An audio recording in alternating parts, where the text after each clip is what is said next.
যে সম্পর্ক তৈরি হয় লোভে, সেই সম্পর্ক শেষ হয় ক্ষোভে। অতি প্রিয় মানুষটাও যখন অভিমান বুঝতে না পেরে ভুল বুঝে এড়িয়ে যেতে চায়, সত্যি কথা বলতে তখন নিজের চারপাশটা অন্ধকার মনে হয়। বাস্তব সত্য এটাই, উপকারী গাছের ছাল নেই আর ভালো মানুষের দাম নেই। ইনকাম করতে না পারলে ছেলেরা তার পরিবারের কাছেও বোঝা হয়ে যায়। একজনকে দিয়ে আরেকজনের শূন্যতা ঠিকই পূরণ করা যায়, কিন্তু শূন্যতা কোনোদিনই পূরণ করা যায় না।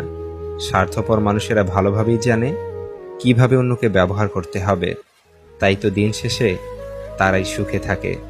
মানুষ মায়া আর আবেগ ত্যাগ করতে পারে না বলেই ভালো থাকতে পারে না। জীবনের গল্প এত ছোট নয়, একদিন এসে ফুরিয়ে যাবে। হাসতে হবে, কাঁদতে হবে, এসব নিয়েই বাঁচতে হবে।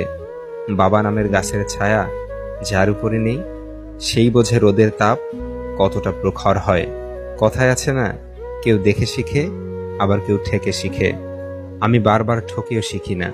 একটাই আফসোস, আজও মানুষ চিনতে শিখলাম না।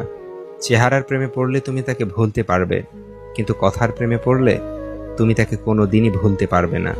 বোকা মানুষ ধোঁকা খায়, সৎ মানুষ কষ্ট পায়, সরল মানুষ আঘাত পায়, আর স্বার্থপর মানুষ আনন্দে দিন কাটায়। এটাই বাস্তব। যারা মিথ্যা বলে তারা আগুন ছুঁয়েও বলে, মাটি ছুঁয়েও বলে, হাসতে হাসতেও বলে, কাঁদতে কাঁদতেও বলে। এমনকি এরা মানুষ হয়ে মানুষ ছুঁয়েও মিথ্যা বলতে পারে। অভাব পূরণের সাথে সাথে সুখের সংজ্ঞাটাও পরিবর্তন হয়ে যায়।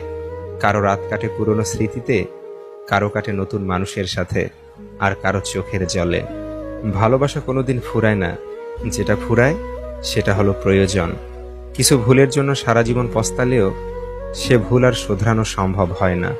সারা জীবন ভুলের বোঝা বয়ে জীবন কাটিয়ে দিতে হয় বছরের পর বছর। আপনি কষ্ট পেলে, আপনি দুঃখ পেলে, আপনি বিপদে পড়লে দেখবেন কিছু মানুষ আছে মজা নিচ্ছে। এরা আসলে জানেই না বিপদ কাউকে বলে আসে না। মৃত্যুর ভয় করি না, বেঁচে থাকতেই ভয় হয়। এই অর্থ আর স্বার্থের সমাজে অহংকারী মানুষের কারণে।